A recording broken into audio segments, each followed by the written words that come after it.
is an outcast? How do you know you're an outcast? So this is not a diagnosis. Like when I coined the term the outcast tribe for the kind of people that I want to connect with or the people that I want to work with, it's kind of like a fun thing. It's a vibe thing. It's not a diagnosis. But when you meet new people, how do you instantly know that this person's an outcast? What do you mean by Jungian? Like, tell me in layman terms. I am somebody who works with people's subconscious mind, right? And the subconscious mind is something that you can't really access with talk therapy. Are you an outcast by birth? Are you born like this? Can you become an outcast? Or something has to happen to you in the early formative years for you to become an outcast? How does it work? Can you become one?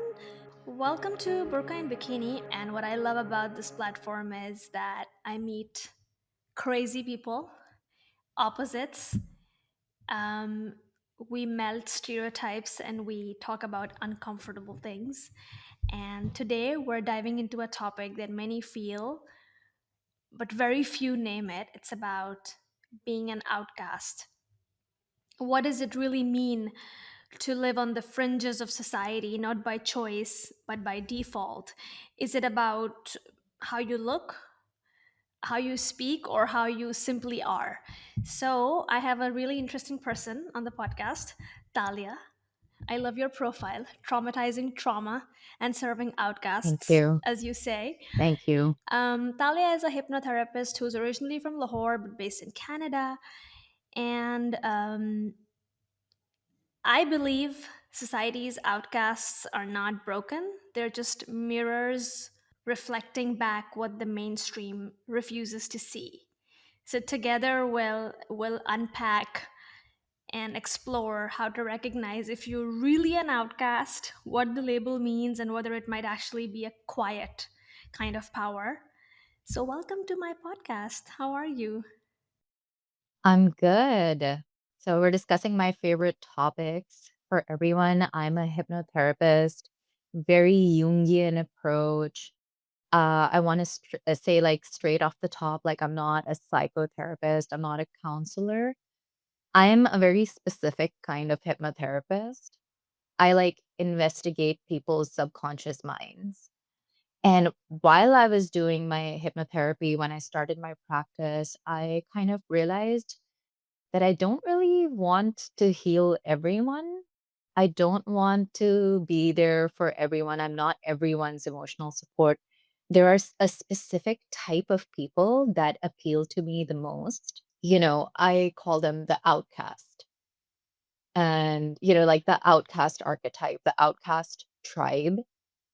Um, and it's deeper than, surface level stuff. It goes deeper than gender to me. It goes deeper than a lot of things like ethnicity. It's really like soul level stuff. This is so crazy. I love that you have a certain standard for your patients or your clients. Yeah, I do. Who is an outcast? How do you know you're an outcast? It's a vibe. It's not just so this is not a diagnosis. Like when I coined the term the outcast tribe for the kind of people that I want to connect with or the people that I want to work with, it's kind of like a fun thing. It's a vibe thing. It's not a diagnosis. It's not just about, oh, a specific set of things happened to me and now I feel like an outcast. It's a little bit deeper and it's very Jungian. So in some ways, like we're both from Pakistan, um, I feel like women can relate to the feeling of feeling a little outcasted in that society anyway, right? But not every one of those women would fit into the kind of people that I'm looking to work with. But I find it interesting because in our society, it's implied literally from the moment that you're born that this is not going to be your forever home. It's like so like strongly implied that you're not at home. You're essentially going to go somewhere else, or you better. That's like how you're judged. You Your better. success as a woman is judged. Yeah, you better. You better. So, Yeah, yeah. yeah, I totally know it. I got married recently and I don't feel a difference, to be completely honest. But the way people see you, that changes in Desi society. Like, my parents are talking to me about topics they never would do before. It's just like they consider you an adult who is capable of knowing things yet choosing what they want to do. You know what I mean? And I'm just like, I crossed that boundary long ago. I turned 18 13 years ago. Marriage has a lot of social credit in our society, so I completely get it. Yeah. But when you say that you serve outcasts and you have a specific clientele that you want to appeal to, is it mostly women? It's not. So I have worked with a lot of women, but I keep my like doors open to people of any gender, people of any like sexual preference, people of any ethnicity, and I've worked with people from different countries because I work over Zoom. So literally, I've had clients from Malaysia, from Russia, from Canada and America. I'm based in Canada, and I've even worked with one person from Pakistan. you know. But yeah, so it's it's really a deeper kind of thing. What I look for is almost very Jungian in approach, like Carl Jung. You would have heard of him, Yeah. What do you Freud's mean by student. Jungian? Like, tell me in layman terms. I am somebody who works with people's subconscious mind, right?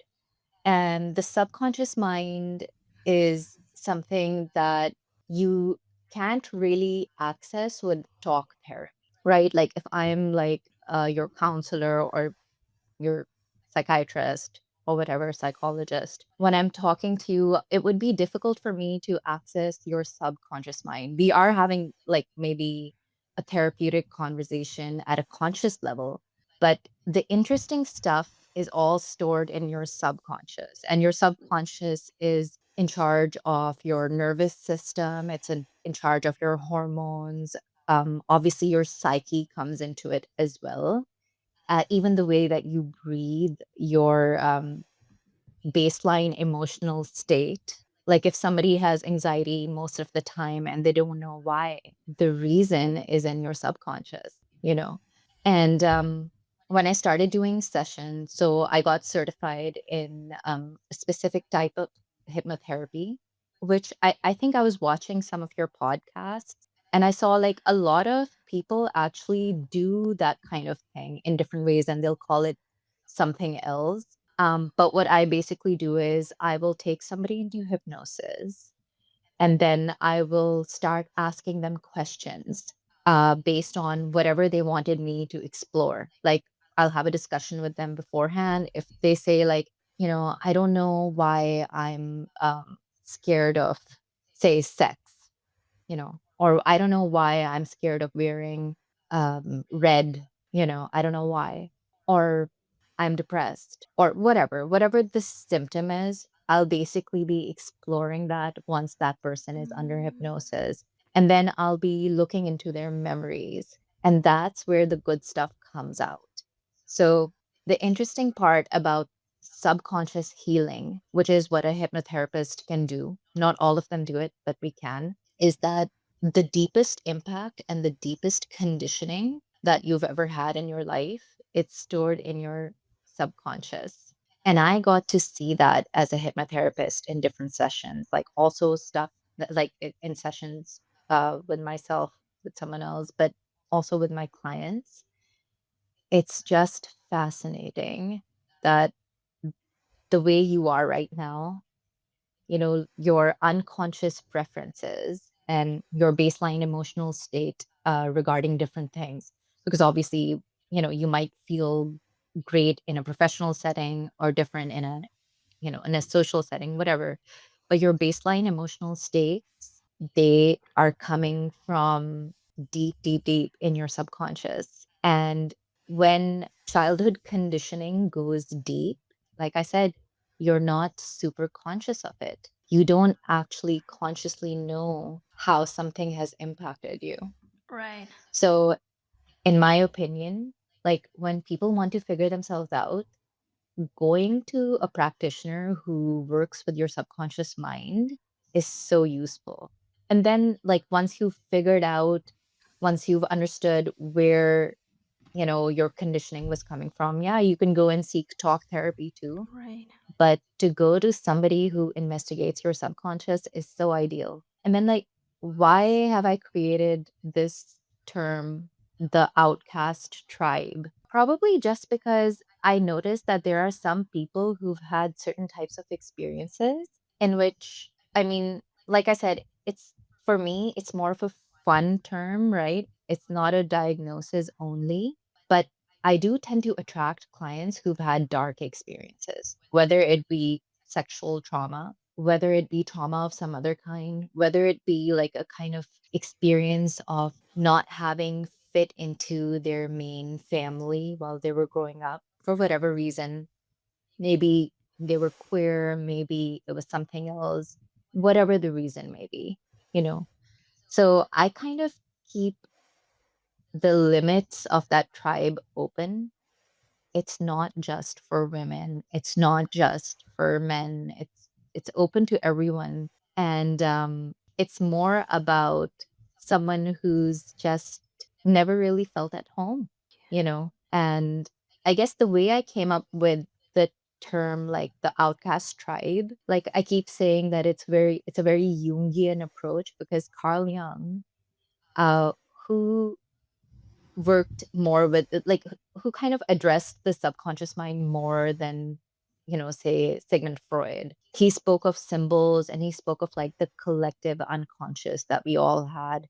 According to Carl Jung, we're all connected at um, a subconscious level, right? And that's why certain symbols will affect us all the same. Now, people can believe in that or people cannot believe in that. That doesn't concern me, because obviously that's not a scientific approach Right. as such. But it's still fascinating. And I do find that certain archetypes or symbols that Carl Jung spoke of, I resonate with them really strongly. So, yeah, that's where the idea of the outcast tribe came, like kind of emerged for me, because I saw that there are some people who just vibe with me really Right. quickly. But beyond energy, you talk about vibe, and I know that you attract a certain kind of people. But when you meet new people and you see an outcast, how do you instantly know that this person's an outcast? Probably from the way that they talk, What is right? that way like? Um, so this is like across the board. This could be a guy, this could be a woman, this could be any ethnicity. And I'll immediately also know that at some point they'll want to become my clients. Like just like if I meet them in a social setting, or they'll want to at the very least like be friends with me or whatever. I know this because of the way they prefer to like go deep in small talk. Like that's not even an issue for them. Like they can go deeper immediately, right? Not in a pseudo kind of way, just like being genuine and being raw is really natural for them. It didn't even I don't know why, but that's definitely a trait. So it's like a very, if you think about it, it's a very idealistic trait as well. So I always think of like my outcast tribe as people who are idealistic yet realist, right? It's very interesting. People who really want to be themselves, but also find a place where they can fit in, right? Yeah. Things that we all think are paradoxes. Yeah. Like people who want to be true to themselves, but also like make it in the world exactly as they are. People who want to leave an impact from actually like their truest self, and like maybe even benefit the world, right? So it's very interesting. And for some strange reason, a lot of people who are very empathetic and almost like self-sacrificial tend to be in this group of people. At least that's what I found in my clients so far. So, yeah, and I love working with them. Like people who go through something tough and they'll wonder if there's something wrong with them, as opposed to like Right.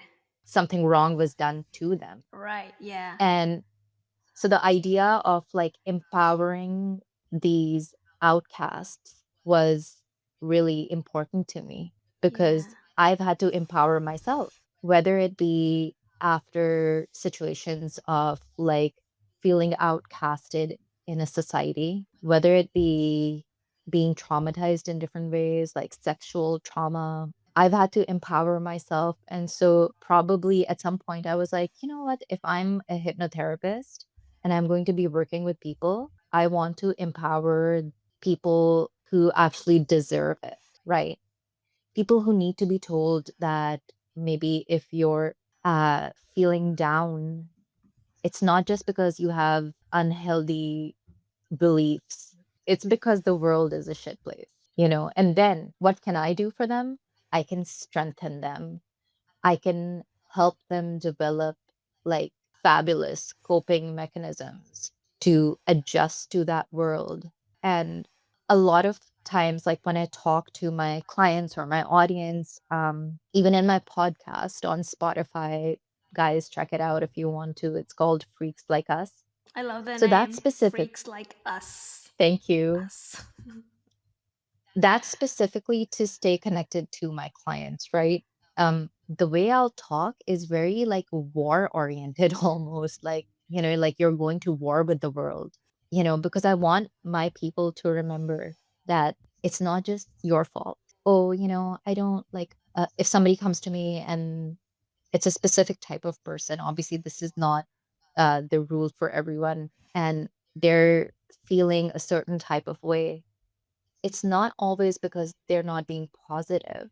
Sometimes it's because the world has attacked them. And it's not just about them changing themselves, it's about having fighting spirit, and outlasting the assault from, you know, whatever we might have to face in reality. And I kind of like to inspire my tribe to enjoy this. Because if you cannot enjoy getting back up, and thinking like, okay, like you're in the ring, it's a fight. You go down once, you go down twice, but enjoy getting back up. I'm really curious. Are you an outcast by birth? Are you born like this? Can you become an outcast? Or something has to happen to you in the early formative years for you to become an outcast? How does it work? So, someone listening to this podcast might be like, okay, these two women, they're both from Pakistan. The one is living in Germany and one lives in Canada. And they both seem like outcasts. And maybe I can join the bandwagon, you know? And how am I going to be an outcast? Like, can you become one? What are the traits of an outcast? Because something has to internally happen to you to be an outcast. But I also feel like, is it learned behavior or is it just nature?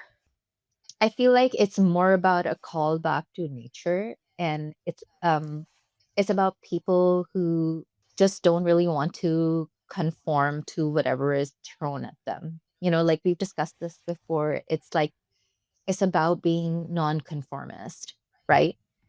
So is it like are they born that way? Kind of. I feel like everyone's born that way. A lot of people, I remember like there's this famous writer, Colin Milson. He said that the outsider perspective, feeling like an outsider, is what makes an artist, right? And like having that outsider perspective is actually what helps us see our own society, our own life, and maybe even enjoy it, right? Maybe even wonder at the world that we live in. Like feeling like an outsider is where genius is born, almost. You know what I mean? So people who are kind of committed to their own nature in the face of wherever they are, wherever they live, whatever environment they're in. whatever conditioning they face, that's probably a strong trait of being what I call the outcast archetype. And remember, like I've just created this term um, for myself, right? Like it's Yeah. not about the actual Yeah. like dictionary definition Yeah. of being an outcast, because that would apply to so many different types Right. of experiences. Like this is more of like a symbolic way that I look at people. It's a symbol, right? So yeah, if you seek to be your true nature, you can resonate with this archetype. And I would want to help you like tune into your true nature. Right. Like in the therapy world, so many people are going to tell you, "Oh, okay, you're you're not being positive enough."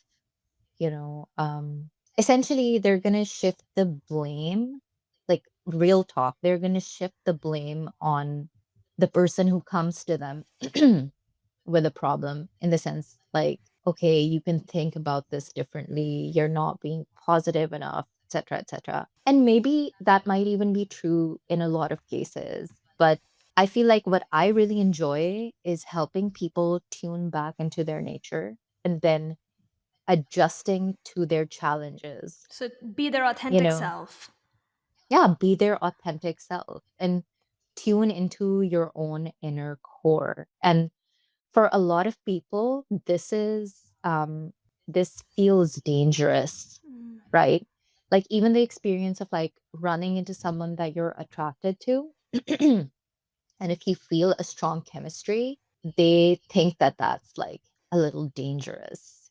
You know, certain types of people will even back off, Yeah, people are scared you of know? emotions in general, authenticity Yeah, in general, because your intensity. intensity, Yeah, exactly. Your intensity and your authenticity might push you into like chasing wild dreams, right? And yeah, maybe they're not ready for that. yeah. I mean, possibly. That's why I have such a like I actually really assess the people that I work with.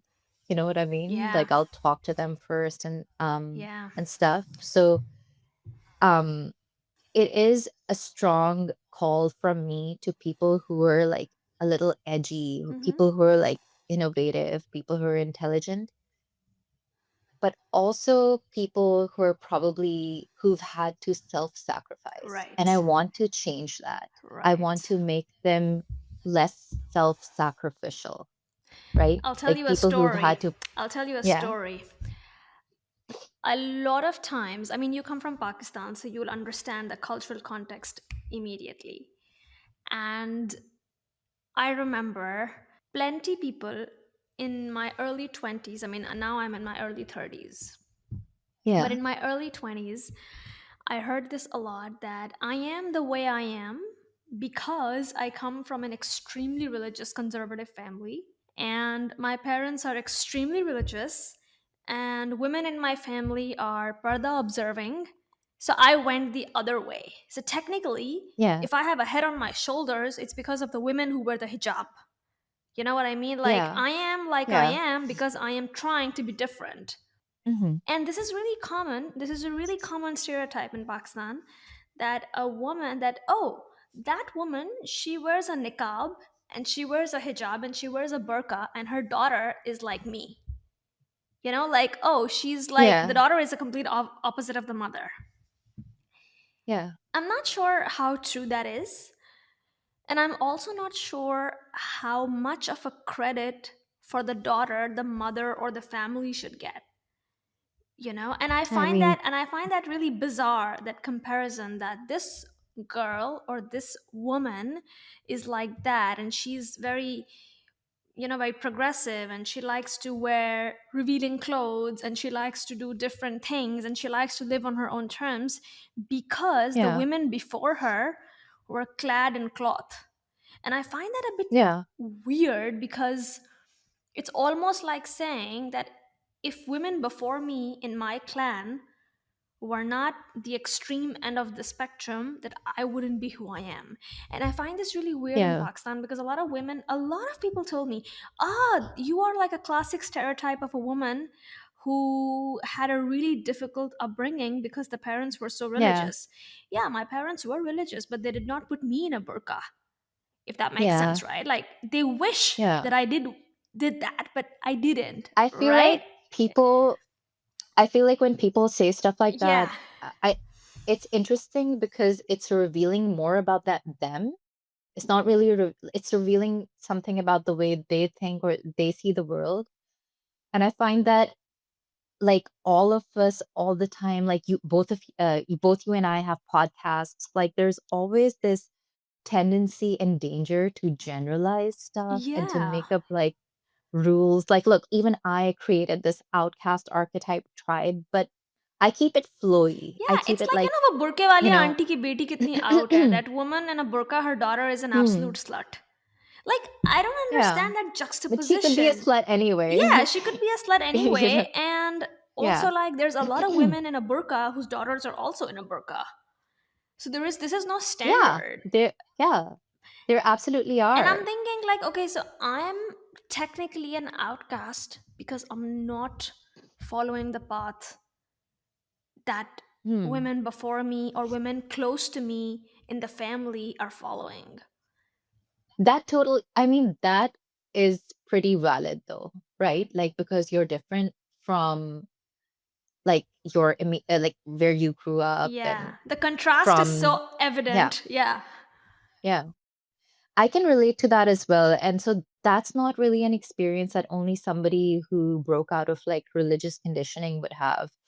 For example, my family is not that, extremely religious or whatever, but it's not even about the family. Like even the way that I grew up and the circles that I grew up in, very progressive, very liberal, wear whatever they want. But I still felt alone in the crowd. Hmm. I instead of Why? being Why did you feel alone? What made you feel um alone? it was so strange because I had this experience in Pakistan often while I was growing up. I mean, then I went to England, now I live in Canada. But before I left Pakistan, I would be at a party. I would be with like some guy hitting on me, whatever. Somebody who's very eligible, everything ideal that women there probably want, right? And the right type of friends, like all that shit that people like. And I would feel alone in the crowd. And I had that experience multiple times to the point that I knew like my destiny isn't here. It was very intuition based as well, but also like people around me at that time. And again, this is a generalization and it wouldn't apply to everyone. I just felt like no one was really concerned about things of the mind. No one was concerned with ideas, with innovation, and there was a barrier of some kind. There was a roof that I wanted to cross. And that's why, like, when I talk about this outcast tribe, I don't want to create a barrier of ethnicity, of gender. Like, I want to work with all kinds of people, and I have. Because I feel like what's really important to me, and it might not be the case for everyone, but what's really important to me is the inner nature, the true self, the soul, you know? And I wanted to cross that barrier of just being a woman who grows up, maybe even in a very progressive liberal setting in Pakistan, the options that I have in front of me, which were pretty good, um, the kind of things I'm allowed to be interested in. Like I'm allowed to be to party with people while I'm teaching yoga, which I used to teach. I'm working in marketing, whatever, whatever. Like I'm allowed all these things, but these are still only options that someone like me would get. Like the Pakistani woman growing up in that setting. I wanted to break that barrier. Now I'm a hypnotherapist to people. What do you mean by one? You wanted to break that barrier? Did you want other Mm, people to be doing the same things, or did you want to be doing the same things and not be seen in the way that, this is the privileged woman, urban city woman doing all of this? Because you're already breaking the barrier by doing it, aren't you? doing what? Do like being in an urban setting, doing the things that interest Yeah. you, Yeah. conforming at a level, but also like pushing the boundaries one step at a time and Yeah, cautiously. but that wasn't enough. That was not really breaking a barrier for me. And I now feel like I am breaking barriers because now I'm working with people that I actually connect to at a soul level. It's not just circumstantial. For example, like whenever people fall in love, I'm always like, oh, is that a circumstantial relationship? Or could they have met each other anywhere, anytime, regardless of the conditions, and still gone for each other? A lot of things, when I look at them from my point of view, they seem circumstantial. So my life was circumstantial. Yeah, I was totally privileged in Pakistan and not here. Totally privileged. A lot of people don't own their privilege, I've noticed, from Pakistan. Totally liberal setting, very progressive, but still, all of my options and all of the ways that I was allowed to be were so circumstantial. And obviously, there were still social restrictions on that. But now I feel like the things that I do are not circumstantial. Like my circumstances, my fate didn't just say, oh, Talia, you can do this, you can do that. And I feel like my tribe, that outcast tribe, wants to break that barrier. Right. Now I totally know I what you do, mean. I know what you yeah, mean. You have to I create know. the space in order to Hmm. thrive in the things that you want to do. And you have Yeah. to find the It's like, tribe that will support and honor and cherish your growth in yeah. that. I also feel like it's like the next level of authenticity. And when it comes to women, it would be the next level of feminism. So it's not just about, being in that social construct. Like I see a lot of people in Pakistan, and this is like almost like a criticism, even because I'm that bitchy. It's like they're very privileged. Yeah, they're super privileged. They're very artistic, whatever, whatever. And low key, they brand themselves as activists, but it's so easy for them. They wake up every day. Somebody brings breakfast to them in bed. Their driver will drive them somewhere. I know because I've lived this life, you know what I mean? And then they'll go to a protest or some shit like that. And I mean, not to diminish what they achieve, because they are achieving something and Pakistan does need even that. And that's nice of them.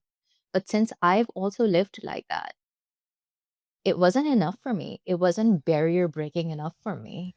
It wasn't Yeah, the but real barrier lived breaking is an experience of innovation. evolution. Barrier breaking is evolutionary. So I know exactly what you mean because I've done the same things.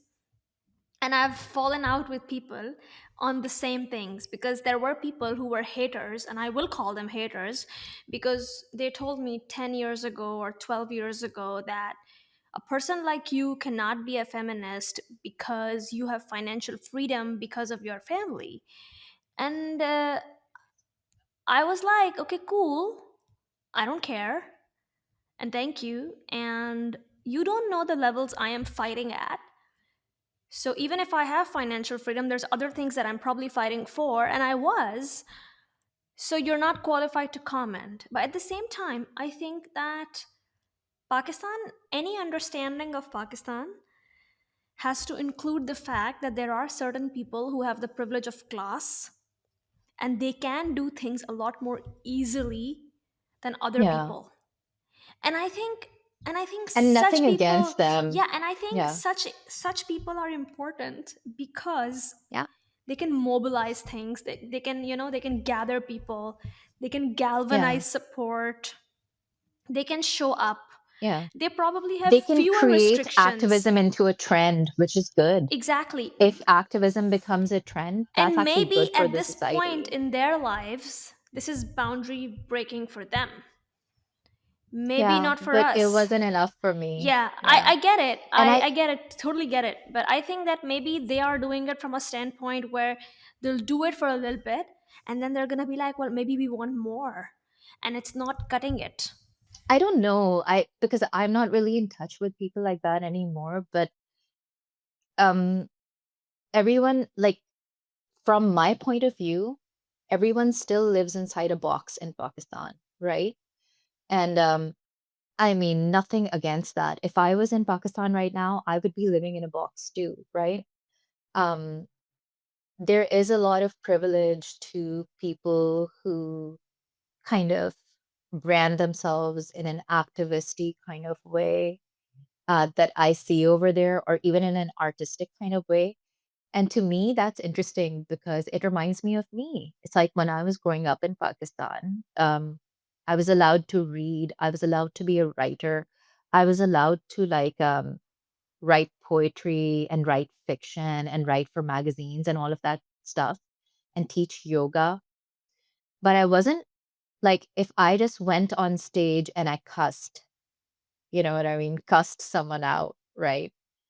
Um, that would be weird, right? Like it's very Victorian the way I see Pakistan. It's like very like Bridgerton.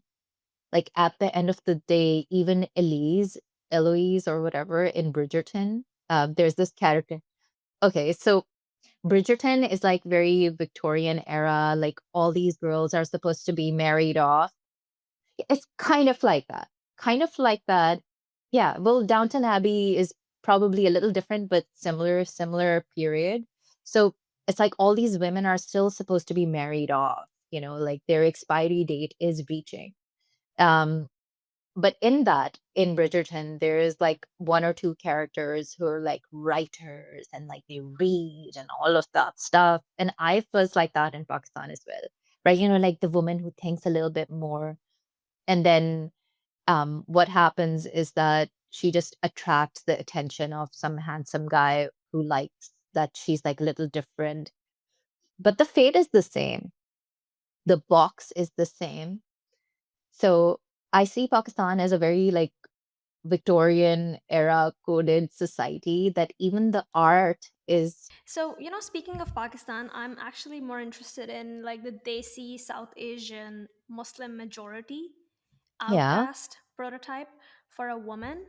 And I think my feeling is that in Pakistan, it's this easy for a woman to be an outcast. Like you can yeah, talk back at a guy and you're gonna be an outcast. You can say you don't want yeah. to get married, you're gonna be an outcast. You're gonna talk back or show slightest resistance to culture and you're gonna be an outcast. But really, what makes a rebel woman in Desi culture, in your opinion? Hmm.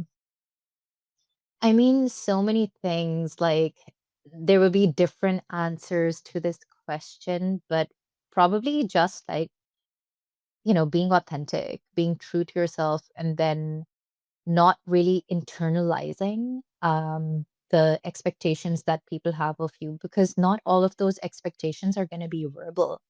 It's like a lot of us, like I know a lot of cool women in Pakistan, but at some point, all of us have thought about, okay, like we're getting older. Why am I not married yet? You know what I mean? Like the social anxiety of not having um, a husband by now, even though they're rejecting people or something, like it's totally by choice, but they're still like, oh, you know what? Is there something wrong with this? Because you do reach the status of an adult in Pakistan once you are married. So I find that interesting. What makes a rebel in Pakistan? What makes somebody authentic in Pakistan specifically? Yeah, really just the same things that would make someone authentic anywhere, that you don't internalize the expectations of people, and they're not going to be direct.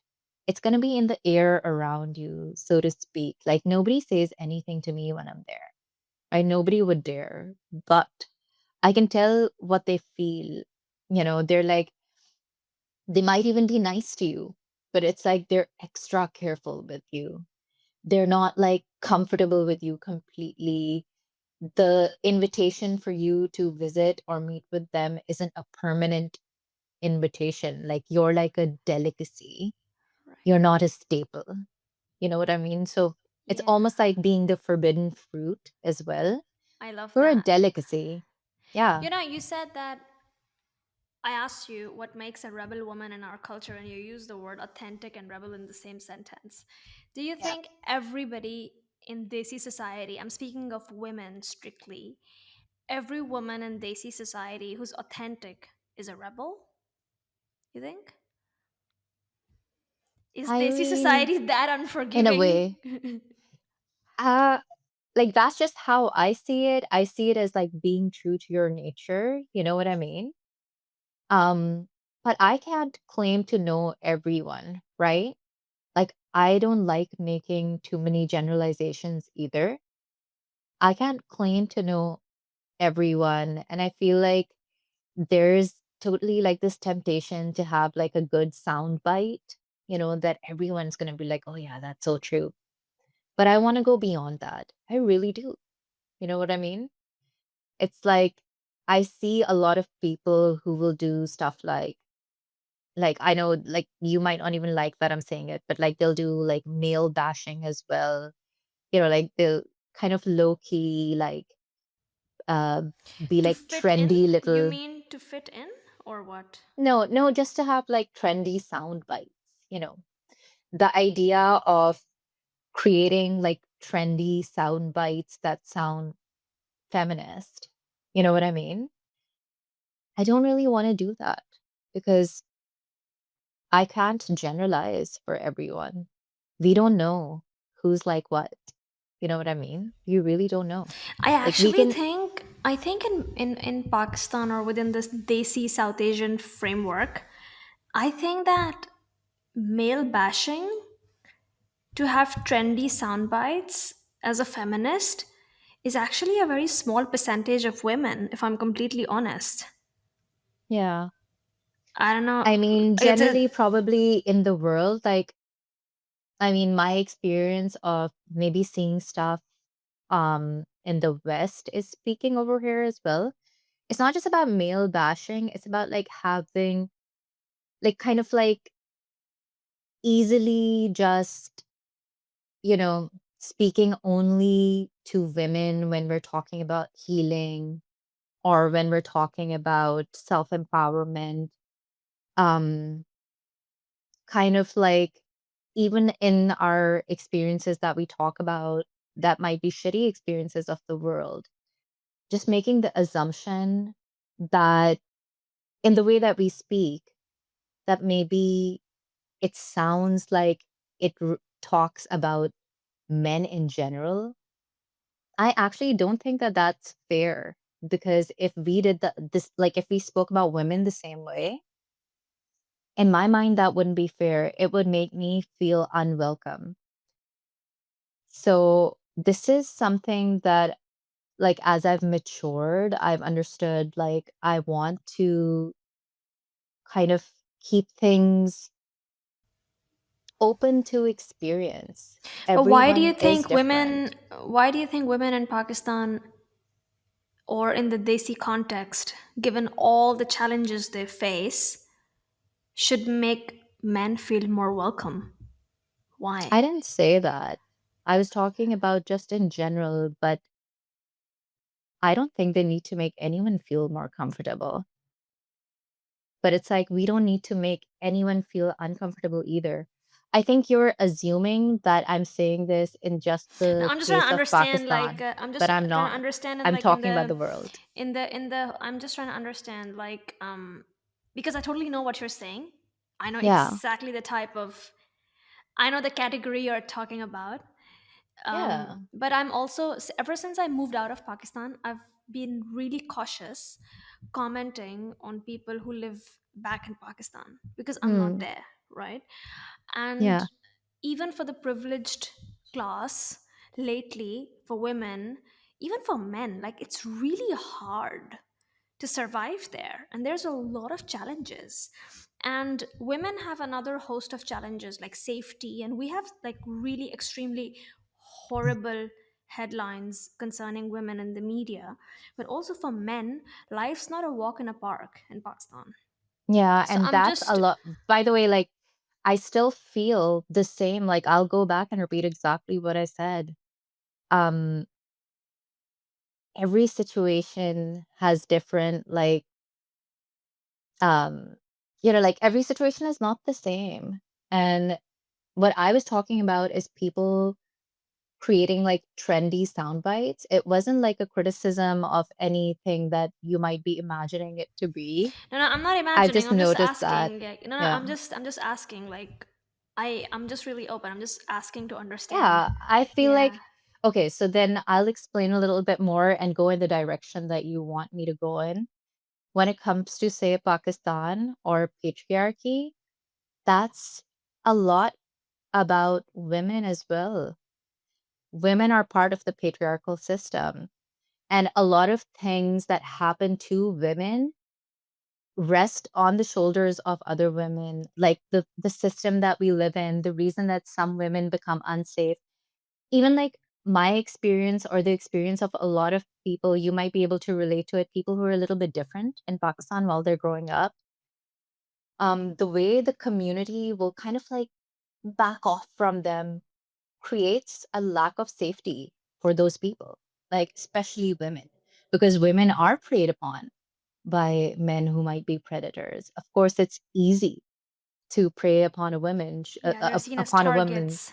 Yeah, Yeah, yeah, it's obviously easy. But what's exposing certain types of women or children to predators? It's probably like that experience of, not having too much communal support, right? And kind of like looking for somewhere that you fit in.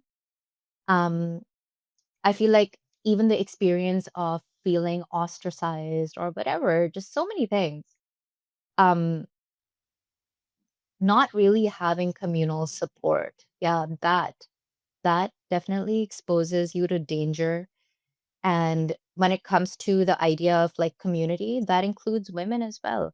So when we want to criticize patriarchy, we really have to criticize both men and women, you know? And so, but what I was saying, to go back to like what my statement is, that it wasn't in the light of all of this, all of this stuff that we've just gotten into. I've just noticed that when people make art, or when people do like even podcasts, like both you and I do it, or when people write, even like if I'm writing, if I'm a writer, I'm writing a story, whatever, it's so easy to just create um a work that's based upon a generalized statement. And I want to kind of shift away from that a little bit, because, yeah, not all women are the same. Neither are all men. yeah, Like, it's patriarchy comes from both of us. Women uphold patriarchy, and there are pressures of patriarchy on men as well. And of course, it primarily is probably much worse for women, but that's also because of a lot of women, yeah, for sure. you know? Yeah. Yeah, they're upholding that. Um, even like the way women are socialized in Pakistan, or, like how we were discussing that South Asia, Victorian yeah. era. The Yeah. Desi, yeah. Or Victorian. the It's a way great, they're, yeah. Victorian, yeah, yeah, totally. even around the world to some extent, but specifically in that kind of an environment, it's like you have to look a certain way, you know, and who tells us that we have to look a certain way, you know? The pressure comes from other women or the people who are teaching us. Um, you have to look good to, fit into like the way people look at Yeah, the you way have to people look. dress at Do you weddings, remember that whatever. monologue? Do you remember that monologue from that film, from that movie, Barbie? Like, you have to be thin, but not too thin. You have to Yeah, fit in, but you don't have to look too different. I mean, it's not the exact thing, but that's the idea. That's the message, right? You have to look beautiful, but you cannot look so hot that you're a slut. You yeah, have to yeah, be chased by men, but you yeah, cannot be chasing men back. Stuff like that. And Yeah, obviously women tell us those exactly. things. Yeah, exactly. Yeah, Not like not just women, whether or but not you're marriageable or not, women tell yeah, us that, you know. yeah, men and women. And it's like that monologue, I do like that because that's exactly what being an outcast is about. When you're willing to live in that kind of paradox and go beyond that. Like I want to go beyond um the general expectation of even like what people consider a feminist is. Like I want to go beyond that. Like, no generalizations as such for me. I want to take people beyond that stuff to connect with their true nature. Not just like, shoulds and shouldn't. You should be positive. Like that's the thing about, the therapy world, the self-help world. You should be this, you should be that.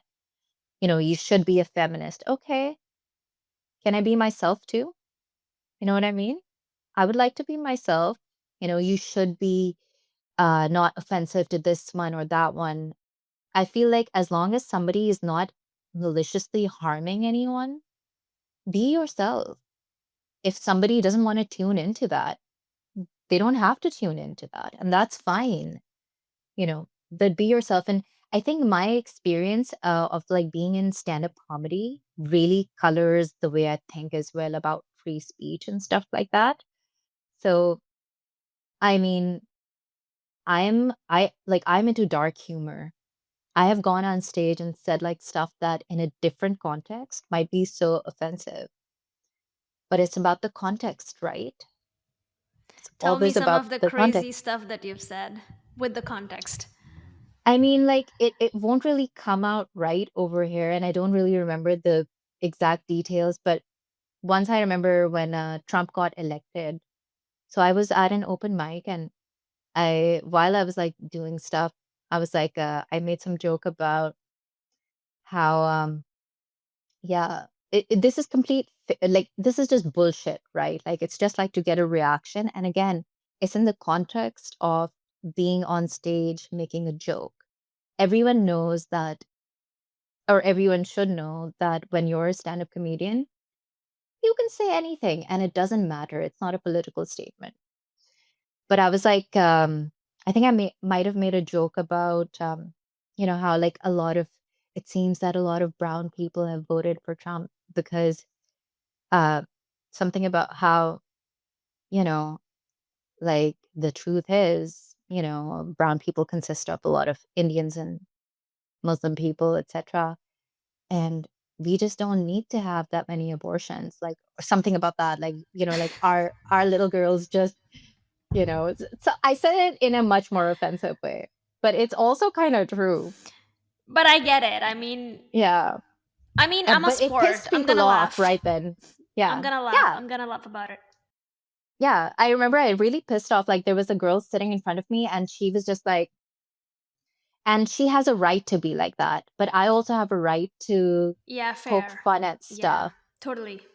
But you know what? But you know what? I think 5 years ago, or I can't put a number, but some years ago, I would have been the girl in the audience, Yeah. you know? Me too. And that's also like a stop along the way. Yeah. Because you did not get here in one day, right? You are so secure that now you can go up and say what you want without Yeah. caring how it's received. Obviously you want it to be received with a certain energy, but you also want to have your free speech and You just know put it where out my there. this is where my feminism like kind of sparks up, right? It's about like being able to be nasty and being able to say whatever the fuck you want. Like this is where my feminism comes out because men allow each other that freedom. That's why so many of them do all kinds of things. Like a lot of stand-up comedians are mostly guys. Men allow each other the freedom to be Who they want. expressive, Yeah. to be offensive, and they still like each other. Yeah. But And they don't take it we're personal. they don't take it personal.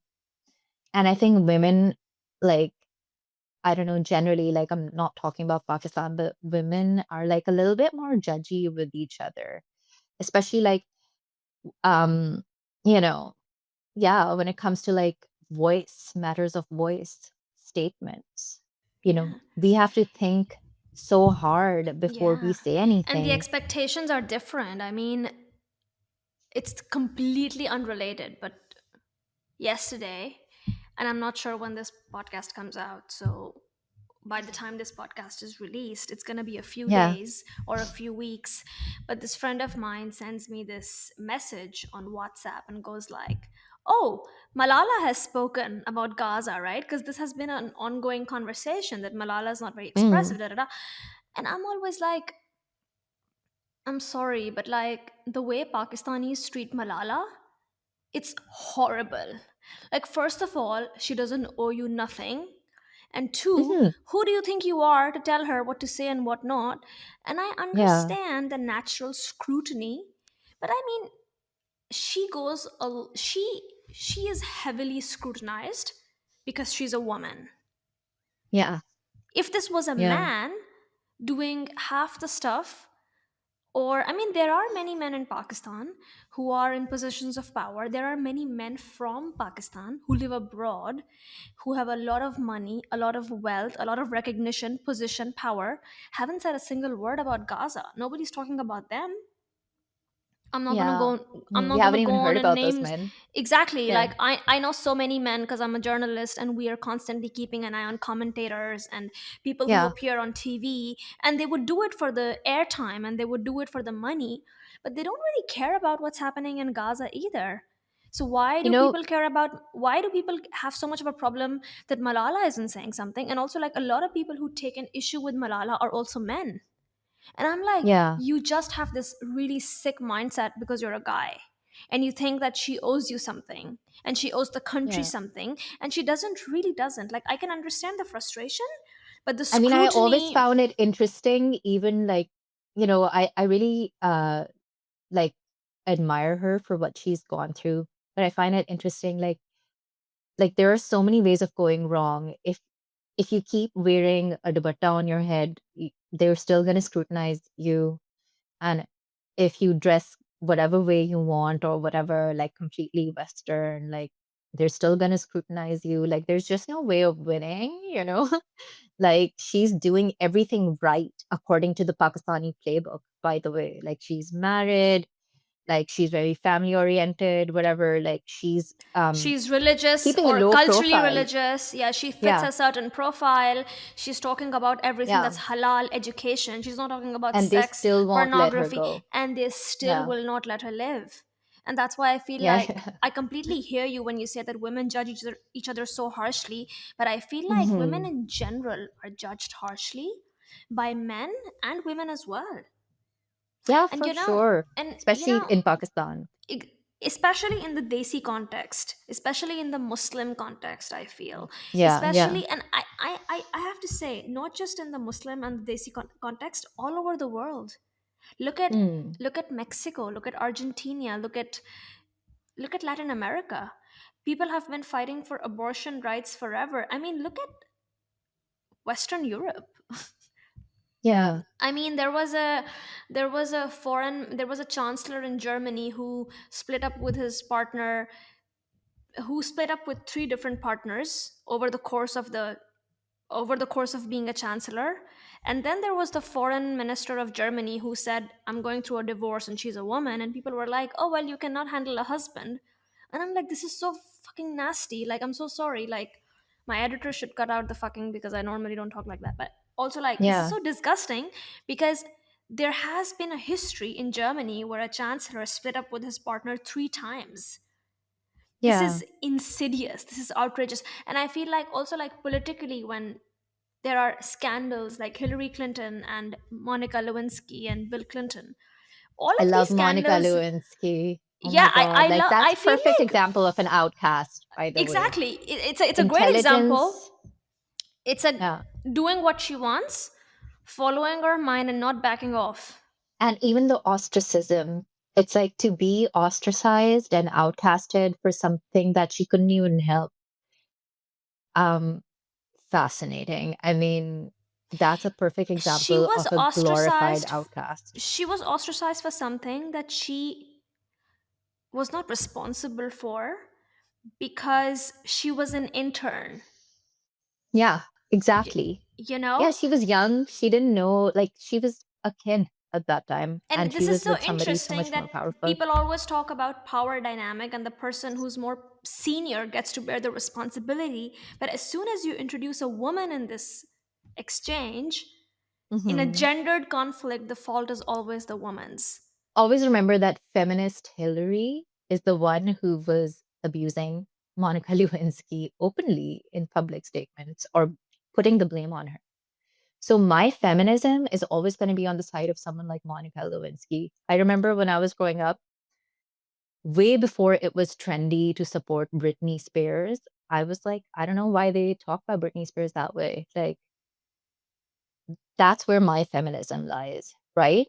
And now, of course, everyone's like very like, oh, Britney's awesome, free Yeah, Britney, now whatever. it's And fashionable. now it's fashionable. So yeah, but even now there's gonna be people kind of like going beyond that barrier. And I feel like another symptom of fitting into that edgy outcast tribe is like, do people hesitate to think that you're doing the right thing? Do people have like a certain kind of hesitation about you, even though you're just like being yourself? Then you're in this tribe, honey. Come to me. You know what I mean? I Because it's know. okay. Yeah. You know, People, I have a really pressing question. A yeah, lot of women are, and I'm not just talking about Desi women or Indian, Pakistani, in general, a lot of women are different.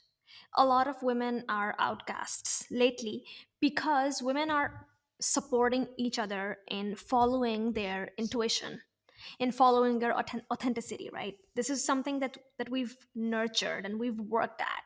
It was not handed down to us. And yeah, there's a lot of community building and sisterhood that's come up, and social media has been phenomenal yeah. in bringing us together. But at the same time, a lot of us who claim to be outcasts, or, well, we don't claim to be outcasts because honestly, if you were an outcast, you're seen as one, but you don't really sit down and claim it. But Yeah. can an outcast who's a woman have more traditional feminine life choices? Like, if a woman goes like, well, my biggest goal in life is to have babies and be a housewife, can she still be an outcast? Is she still I seen as one? mean, definitely, definitely in the West, like because it's again, it's not really down to circumstance. So even in Pakistan, I would say, yeah, it's of course it's possible completely because it's about context, different situations, who you're around, the environment around you. Of course, we live in that larger societal structure, which is a certain way, which is coded a certain way. But within that, the environment that that woman might be in, what's that like? For example, for me, um, even though I was in such a liberal, progressive environment, I was an outcast. You know what I mean? So someone might who might want to do things that sound more like patriarchal dreams or whatever, Or those more might in be tune with actually, her feminine, yeah. yeah. I don't know if I would call that in tune with the feminine because I feel like I'm very in tune with my feminine too.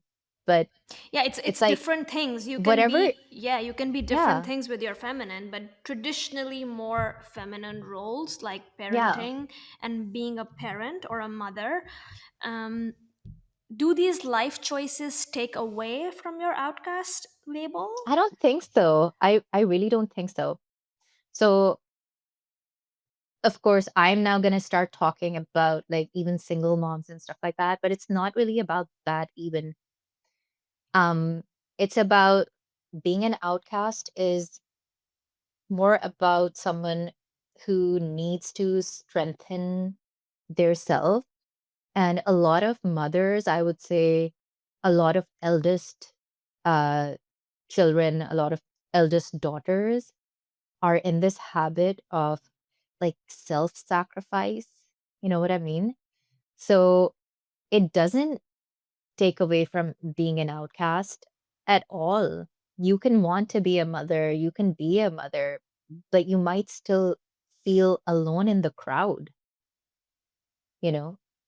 It's like where you need to feed yourself, you need to also take care of yourself.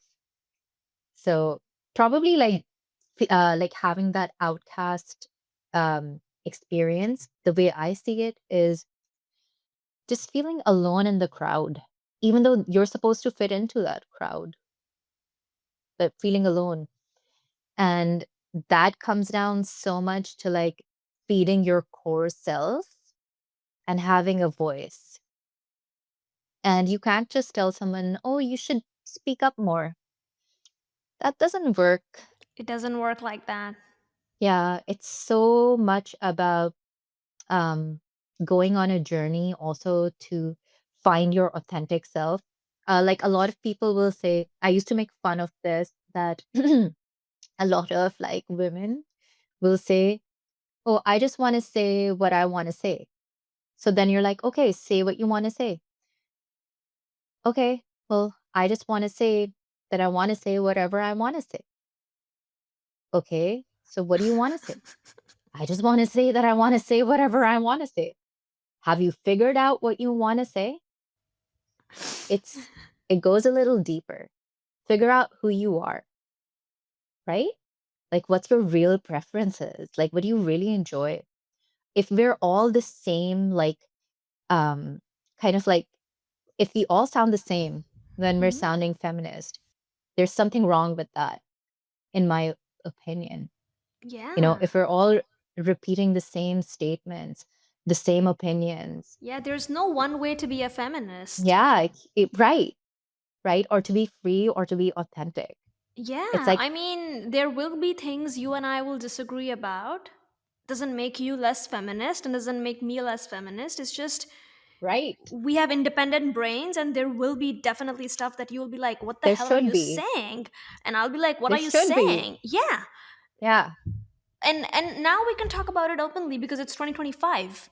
But at the beginning of Yeah. the woke era, we couldn't sit down and be like, by the way, I Even disagree with you there. It was not yeah. okay to do that. It's Even in the becoming beginning okay. of like Western feminism, like so many people, I've even forgotten, like I used to actually read feminist books like when it was time for me to like be studying for my O levels and shit like that. Like I Hmm. was reading Simone de Beauvoir and all these weird Oh, people. Yeah, she was a good writer, by the way. amazing. Yeah. But I would never read her again. Like I'm like, bye. I want to I only couldn't hear read her my again own voice either. now. I couldn't. I Yeah. couldn't. Yeah. Yeah. It's a phase. It's a phase in your 20s. I mean, maybe not Yeah. for you in your 20s, but for me, it was in my 20s. But you know 2 days ago I was in an interview. So there's this woman who contacted me that I'm doing a research on Me Too, Yeah. and I'm based in Australia, da da da da, and I would like to talk to you about Me Too and Aurat March and all of that. And she asked me a question which I cannot recall like verbatim what it was, but she asked me something along the lines that, what do you think the media is missing when it covers Me Too? And it's really interesting because Me Too comes and goes, right? There's going to be a Me Too Mm, case and everybody's going to lose their minds, and then they're going to start yeah. reporting about Me Too. But then that's news in general. Something happens, we report about it, then we forget it, and news becomes very old very fast. Always remember, Coco, always remember that every movement, every angle can be used to support any idea. For example, when October 7th happened, right? Like the whole Palestinian genocide and everything, the beginning of that, like the way it began. After that, I saw probably in the New Yorker or the New York Times, I don't know, I forget which. I saw that they were um that they had published an essay by Salman Rushdie. Hmm. Um Which one? that I was think I may something. have read it. I saw one. I don't know, but if like I don't even remember the contents of that essay, but I could tell that posting it right now, publishing it right now, is to make people understand that, oh, there's bad Muslims, because they attacked Salman Rushdie, and he's talking about that. So even though he's talking about an actual authentic experience of his, and it's good that he's talked about it, the timing of it and the way it was like published. It's political. Yeah. It's political. Yeah. Yeah. So everything, like, even though it might be valid, whatever, like all these things can always be used in an interesting way. We're Yeah. living in a chess game. Yeah. I found it so interesting that they used his essay. Like, I support Salman Rushdie, but he pissed me off at that moment, you know? Yeah, context and nuance Yeah. are really important. And I this is what I Yeah. told this person, that the one thing that the media has completely omitted on the coverage of Me Too is, why are we living in a time, or why were we living in a time previously, a few years ago, where every now and then we would hear about a Me Too case from the 80s or the 90s? What is happening in the world? Do women have this renewed sense of awareness, or something went wrong in the chemistry between men and women? Something was completely flawed about the concept of consent, or men and women are inherently different in their sexuality, and no one just told us how to communicate that. Nobody told men how to receive that, nobody Yeah. told women how to behave in that moment, and nobody told men that women are going to be like that, and you're just going to have to be okay with that. And I'm not, by the Yeah. way, saying at all that there are no predators. There are men who are predators by Absolutely. design, by So default. many. It's easy for them to be predators, In fact, obviously. this Yeah. is how they thrive. But Yeah. nobody, They don't even nobody, know that they're predators. yeah, They don't they know. just think this is part of being Yeah. masculine, Yeah. this is part of being male. Okay. But nobody kind of scratched the surface. This is really interesting. Can I tell you something weird? So recently, like when I came back, like I was visiting family in Pakistan, as you know, and I opened Bumble. I've deleted it now. And I matched with this one guy. I didn't really look at his pictures too hard because as women, like we're just paying attention to who's being polite to us. So he was quite polite. And I spoke to him twice over audio call. And then I decided to meet him for coffee. And in the calls, he was like asking me what I'm into. So I ended up saying something about like how I like dominating men. Okay. So he was like, okay. And he asked me what I meant. But like, I found those to be like really intimate questions for like the first two calls. So I didn't really explain it that much. But when I met him, imagine we're at a Starbucks. He's sitting opposite me. He's huge, a huge man. And for some weird reason, he's in overalls and he has a ponytail. And he looks like really like unshowered. Of course, he's already giving me the ick. So he sits across from me and he just like proceeds to like stare at me during our small talk conversation, like just staring at me without blinking. And I bring this up and I'm That saying, feels very creepy, just saying. it was very creepy. So then I'm like, you're making me uncomfortable. So he says, like, I'm enjoying making you uncomfortable. Because for some weird reason, he had assumed by what I had told him that maybe I would be into that. And he probably thought that was like sexy banter. So I'm just like, okay. And then suddenly out of the blue, he goes, give me your hand. And I'm like, okay, maybe what the hell? Like, I was so shocked that I gave him my hand. And he like proceeds to squeeze it as if this is like a sexual thing. And I'm just like, Where is this this is again? In Pakistan? no, this is in In Canada. in Canada, This is a right? white guy in Canada, a Canadian guy. So then Ugh. I'm like, I literally say, this is really cringe. And I take my hand back. And he's like, but you like cringe. And I'm like, okay, I think I have to get out of here because I have an appointment. So when we leave, he just like walks with me. He knows that I have an appointment in another like half an hour. And he kind of is refusing to leave me alone. Like, he walks with me to a store where I wanted to do some shopping. He's like, "I'll hold your basket," and he's just not taking the hint. Such predator behavior. So finally, I'm like, "No, you have to go." And as he leaves, he sends me a message saying he wants to see me again, and I'm like, "Okay, whatever." And then he's like, "Did you feel my dominance while we were walking?" And Oh while my we were walking, god. he had kind of like held me by the shoulders, like imagine the unwanted physical contact, and like kind of moved me as if he's trying to protect me.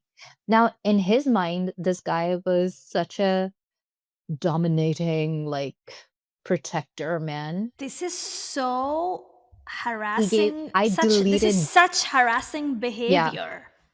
I complained to Bumble. Bumble didn't really give me an appropriate response, and then I deleted Bumble. It's like, and the best part is that that guy, he also messaged me back when I said that I didn't want to see him again because he's asked me a really odd question. He messaged back saying that, "Oh no, we have amazing chemistry and we have such a good connection." Um, and that he's going to wait No, for me don't. without judgment. Like imagine the kind of creep, like such a big ick. I was so traumatized by him being nice to me in that creepy way No, that I'm so sorry that you had to go through this. I've been yeah. through something similar, not to this level, but I've been through something similar. And Yeah. men are just, I feel like by default, some men are predators. I don't want to Yeah. He paint didn't even all the know it. men. Yeah, Yeah. they just think that this is how it happens. This is what charms a woman, and I'm supposed to be super charming, and I'm supposed to take charge. But you need to understand that you can only take charge when someone is letting you. Yeah. If I'm not Yeah. welcoming you in my inner space and my personal space, you cannot touch me. And it's only fun Yeah. and exciting when I tell you that you can do this, but Yeah. with caution. The interesting thing is, I feel like there's a lot of people these days who are telling women, like, don't make the first move, don't hit on a guy, be more feminine. But let me tell you, all the good guys, they're not like walking in like this creep, and they're not like being forceful and like acting like this creep and like, thinking that they're making a first move or whatever. Good guys, intelligent guys who are actually good people, like they're careful. And so I find it interesting that in the dating zeitgeist or whatever, the dating advice, Zeitgeist, I love that. yeah, Very whatever you want to call it. German. Yeah. It's like we're telling women to be like, "Oh, like, wait for a guy, pick the guy who likes you and pick the guy who makes the first move." But creeps make the first move often, okay? I feel like women should be told to follow their instinct and be okay with rejection. You Yeah, know what I mean? and kind of communicate what's uncomfortable. Yeah. Yeah, totally. No, Be rude. Yeah. yeah, just give people the shut up call. Yeah. I've done that so many times. And yeah, you do lose out on stuff. And that's another way of getting excluded from a community. In anywhere, right? Like you give somebody a shut up call. I've given so many people shut up calls. And that does lead to a certain type of ostracism too. But it can save your life. Give people a shut up call. Be rude. No, Be unattractive. I read a book. It's called The Gift of Fear. Hmm. It can save your life. That's what the book is about. Basically, anytime that you feel like something's up, something's not okay, and your gut Hmm. is telling you this is a danger zone, this is a gift. This Yeah. is the universe telling you that something is not going to work out well. Take a step back, protect Yeah. yourself. And And I'll this is add so something to that. important. I'm going to add something to that. When that happens, especially if it's with a stranger, if it's like somewhere outside, be rude as fuck. Be rude. Give yourself the permission because women, we are extra nice. We're socialized to seem you know, to be more To be empathetic, to be likable, whatever, to be to be more likable. ladylike. Yeah. Yeah, yeah, yeah. Yeah, Yeah. be rude. Lose out on whatever benefit you think you might get Yeah. by like being polite. Be rude. That's the key to being safe and free, honestly. It's interesting because I've lived in Pakistan, then London, UK, and then in Canada. And I've lived on my own. And I have like two, three rules. One of them is be rude, and the other one is be visible. So people think that visibility makes you more of a target, which in some cases is true. But visibility, whether it's online or generally in the world, visibility and being known, it can also increase safety because now other people are keeping an eye on you. Anything that happens to you, it's being broadcast. And so, like, these are like little things that I go by, like, because, yeah, I am still a woman. I do want to have a safe experience. No, I totally get it. But yeah, Before we go out of the conversation, I have a question. One last thing. yeah. If you're an outcast once, if you're a woman and an outcast once, are you likely to be an outcast your whole life? Or do you think you can ever stop being an outcast once you find your outcast tribe, like you put it, right? And do you think by the extension of that, outcasts are destined for greater things? Yes, I do think that they're destined for greater things. That's why somebody feels like an outsider, the person who feels alone in the crowd, whatever the crowd is, whether it's a certain type of a crowd or another type of a crowd in the West or in Pakistan, whatever. The person who feels alone in the crowd is destined for greater things, guaranteed. And as for women who feel out like they resonate with that outcast or that outsider, are they gonna remain like that? Oh, whether you're, whatever you are, man, woman, and you resonate with feeling like an outcast, I feel like that's always gonna be there in a certain way. It might like the You might actually find a tribe or a community or similar people in which you like with whom you connect, like we're connecting right now, and you kind of encourage each other's like um greatness, or maybe whatever I call like outcastness. But at your core, there's always going to be something, like, you have to be committed to that thing about you that's more than the community. You have to be committed to it, you know, because that's where the truth comes from. That's where the innovation comes from. That's where inspiration comes from. That's where resonance for other people, like who are interested in similar stuff, comes from when you're giving voice to that truth. So honestly, like, I feel like that alone in the crowd type of pain and sadness, and I've had that in so many different kinds of ways. At this point, like, the way I am, like, I celebrate that, you know. Yeah, My me brand is too. called Making Trauma Fun, you know. Like, I celebrate that, and it's like the source of genius, right? And it's like a flame, you wanna feed it, Yeah, you know? yeah, yeah. But Mm. I do think that at some point, outcasts, especially women, and that's true for any minority or any oppressed Yeah, segment of society, whether you're a woman or whether you're a person of color in a certain place.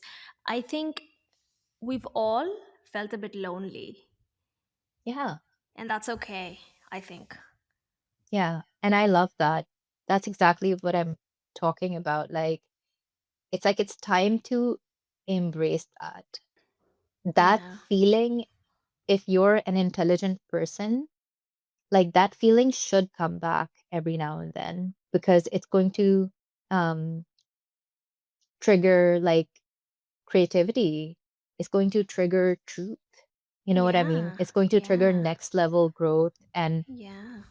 if you don't have that feeling, or in a place where you don't have that feeling, like sometimes we feel like we found a place to settle down. This happens, like you'll be working at a job or whatever, or be around certain people, and you feel like this is one of my stops, and you're comfortable. And at least what happens with me is that that gets disrupted really quickly. And like it's like the veil is lifted from my eyes, because anything or any place that feels like an opiate, you know what I mean? Yeah, Or is like lulling you to sleep or comfort, like wake up. We're not supposed to be in that much comfort. Like excitement and real life, like, and the hero's journey, it happens from like following an inner call, right? So the outsider, the outcast, I feel like they always remain that way in some way. But it's I like, love how do that. you turn it Yeah. into a celebration, into fun? How do you turn it into acceptance? Turn it into acceptance, enjoy it. Um, it's like now that I go and do stand up sometimes, like I know that I can only do good stand up if I'm willing to be okay with bombing at any time. And that can be a superpower for me. And Right. most of the times I am willing to bomb. And that's Yeah. freedom. Yeah. Yeah. Would you like to add something before we leave? I would like to add that on Instagram, you can find me at Making Trauma Fun. And on Spotify, you can tune into my podcast called Freaks Like Us. It's a love letter to the outcast tribe. And what else can I add? Yeah, follow the inner fire.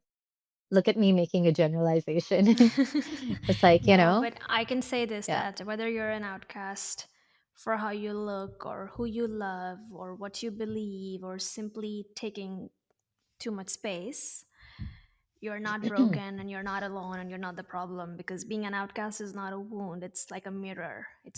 yeah, It shows us what society fears or rejects or hasn't yet yeah, learned how to love, basically. So if you're listening yeah, to this or watching this episode and you feel like a misfit or a misbeliever or misunderstood, maybe you're not outside the circle, maybe you are meant for greater things, standing at the yeah. edge, I trying would to say withdraw this. it. I would say, like, sometimes take a lack of welcome as a good sign, like, and start enjoying it. If whatever we've been talking about today, you resonate with that, start taking the first sign of like people hating on you or hesitating on you as a good sign. Like enjoy it, you know, instead of being like, oh, again. And I go through this too. I'm like, oh, okay, that happened again. Start enjoying it. It's fine. Like, how about we turn the tables? Like, we reframe that. And it's not a bad thing at all. It's because you're cooler than them. I I don't love know. that. That is Yeah. like, yeah, that's just the easiest way to put it, right? Just the most feel good way to put it. Like if you're Yeah. a misfit, if you're a misfit, you're not alone. Like share this episode with others who you think are a Yeah. misfit as well. Because I know that I'm a misfit. I'm not sure how much of an outcast I am on a spectrum, but I know for Yeah. sure that I'm an outcast at some level. Yeah. Because if I weren't, I wouldn't be doing a podcast about sex. Exactly. It's so much about voice. It's so much Yeah. about like it's so much about going beyond just saying that you want to say whatever you want to say. Yeah. It's like actually having something to say. Say, yeah. Yeah. Yeah, Yeah. and it's okay if you feel like you're at that point where you want to say what you want to say. It's okay to be at that point because Yeah. it's a stop along the way. But if you're feeling that you want to say what you want to say, just to have the freedom to say what you want to say, then you're already there, like you're on the journey. So Yeah. look for what you want to say and then have something to say and then say it. Yeah, and that might be anything. Like, that could be that maybe you wanna settle down and have kids. Maybe it might be that you wanna, chase a dream and travel or whatever. Whatever it is, like, discover that inner self and, you know, we all shouldn't be the same. Like, that's what I really believe in. Like, we all shouldn't be sounding the same. If we're beginning to sound the same, that's a sign of control. That's dictatorship. I was gonna say that's very Yeah, dictatorial. Yeah. yeah, yeah. That's a sign of control. And this happened in the feminist movement in the West a number of times. Like, we know this. Yeah. Like, some people were called, like, Gloria Steinem was, like, such a head of the feminist movement, but even she was criticized, and this person and that Mm-hmm. person, Yeah. and don't be sexual and be sexual.